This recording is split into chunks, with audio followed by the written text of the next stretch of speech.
Hi YouTube. Okay, I'm gonna get right into it, and this video is gonna be about desperate women. Desperate women. Are you a desperate woman?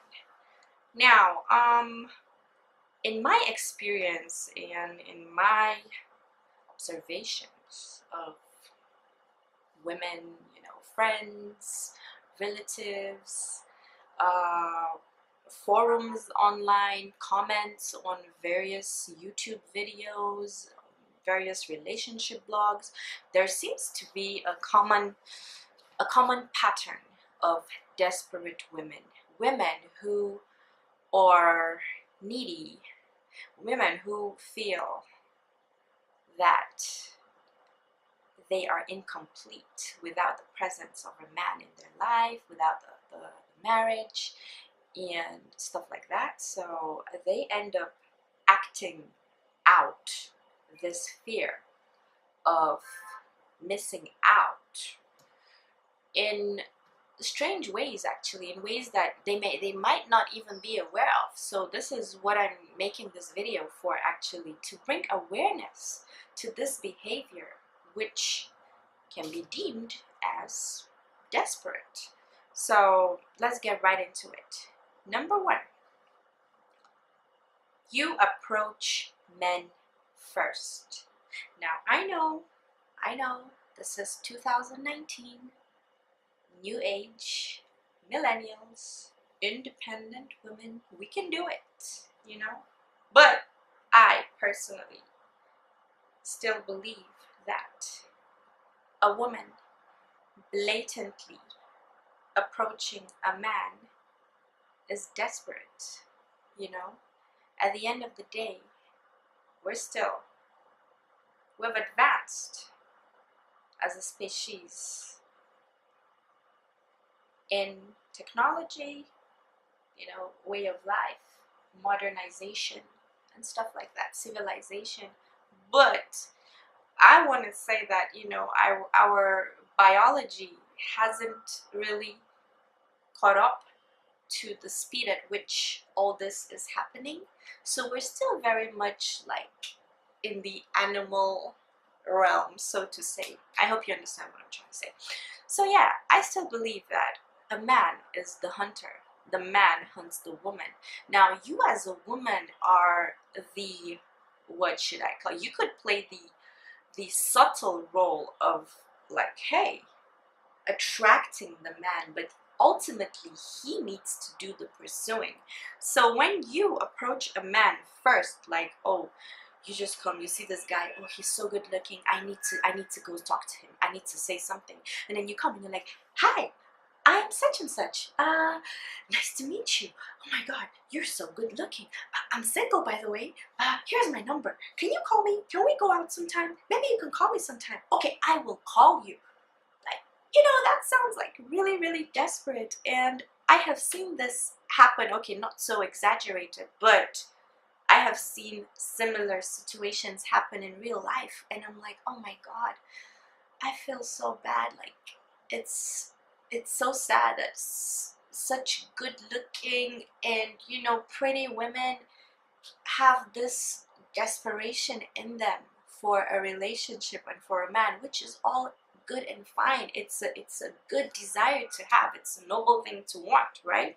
But the problem comes when your desire is driven from a place of fear, from a place of not being good enough, because it's so much like the story, the narrative is so much like, okay, there's a woman, and this is women from all walks of life, from all income brackets, all races, all ages, all body types, beautiful, curvy, every kind of woman, can fall into the desperation category.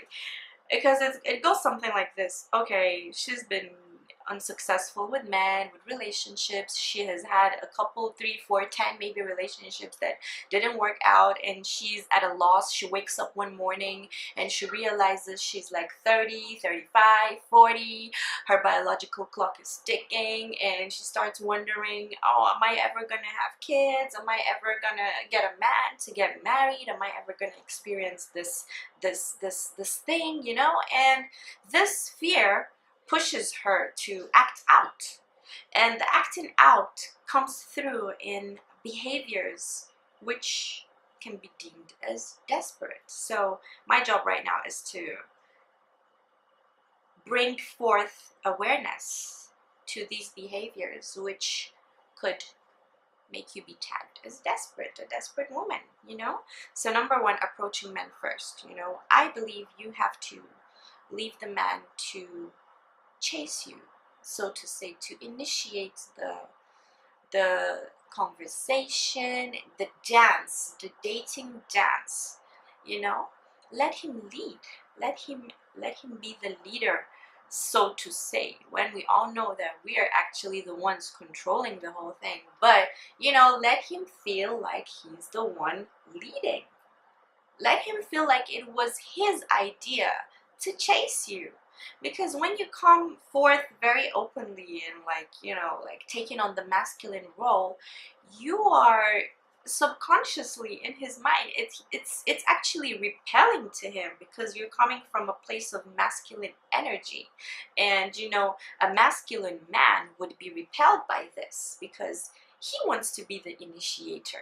He wants to go after what he wants. And that's the thing you need to realize, ladies. When a man sees what he wants, a masculine man will go after what he wants.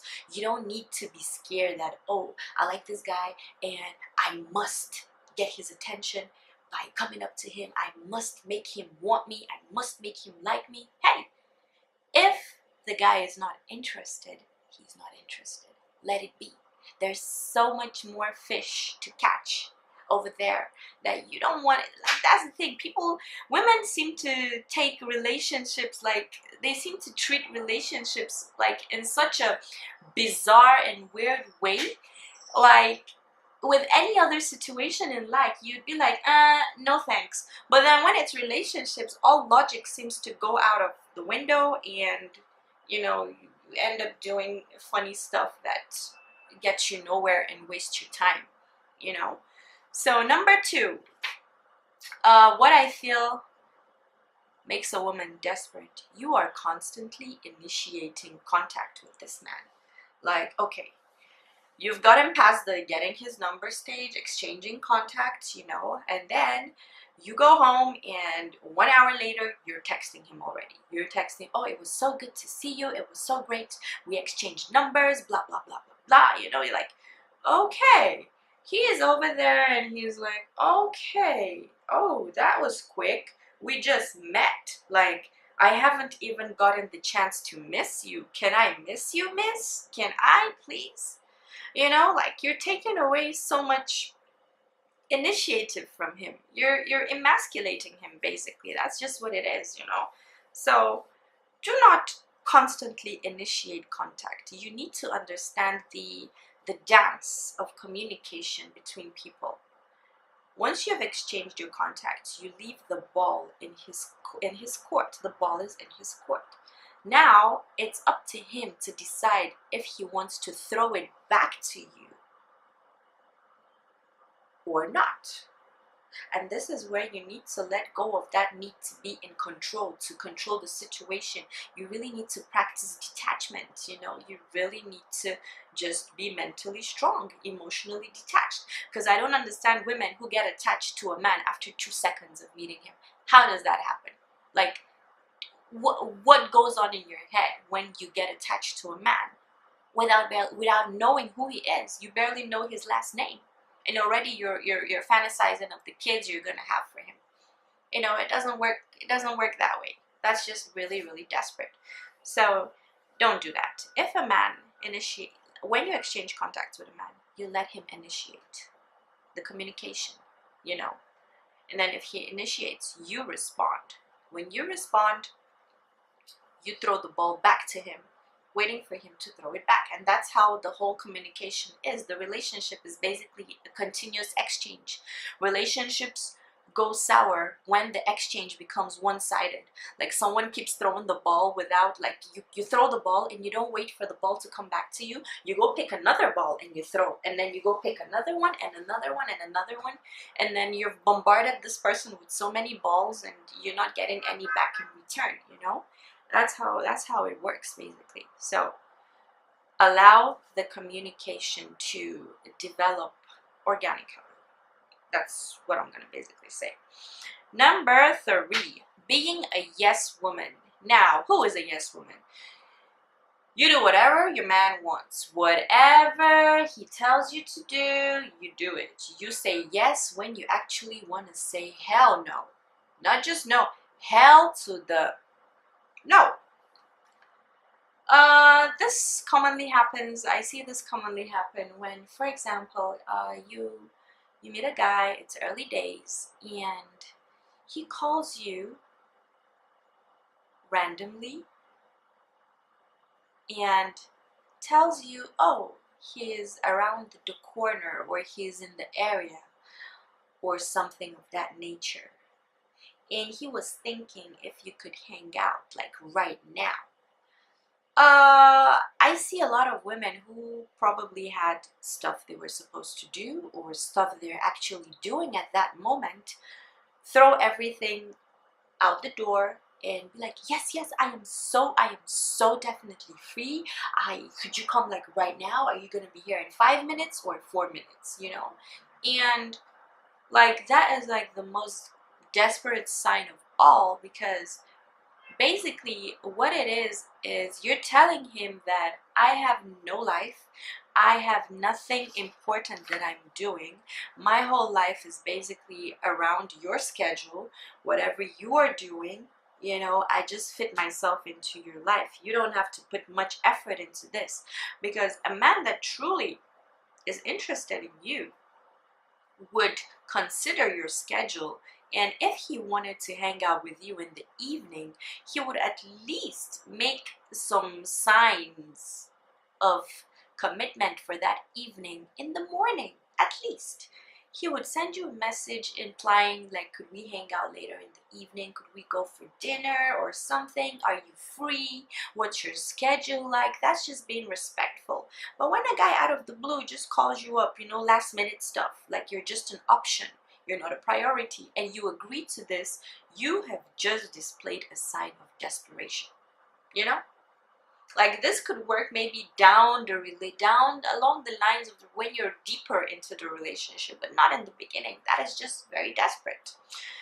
And one more thing I observe a lot in women who are desperate is basically being afraid to express dissatisfaction with the man.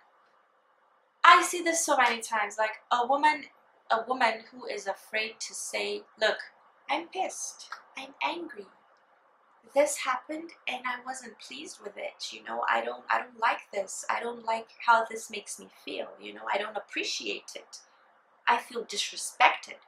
A lot of women would just, oh my god, this happened, and yes baby, hi baby, I love you baby, everything is fine, everything is cool, are you happy? I hope you're happy. Let me do something for you. Do you know, when you're inside, she's actually boiling and going crazy, but she's so afraid to be real, to show her real emotions, that she has darker emotions like anger and, you know, dissatisfaction and stuff like that.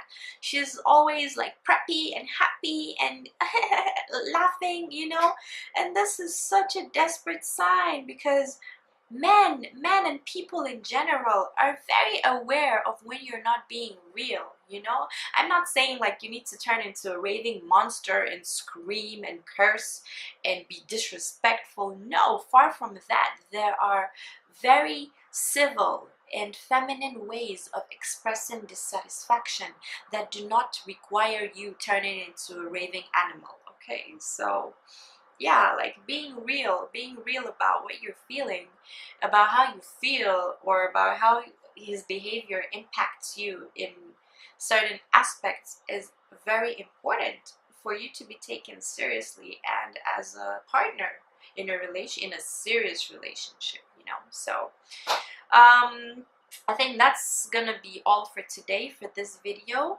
Do leave a comment below if you found any information useful to you, and as well as if you have any topics that you would like me to talk about, you know, concerning relationships between men and women. Do leave a comment below stating what it is, and I would try my best to answer the questions the best I could. Okay, so thank you. Thumbs up the video, like, comment, subscribe, and see you in my next video. Bye.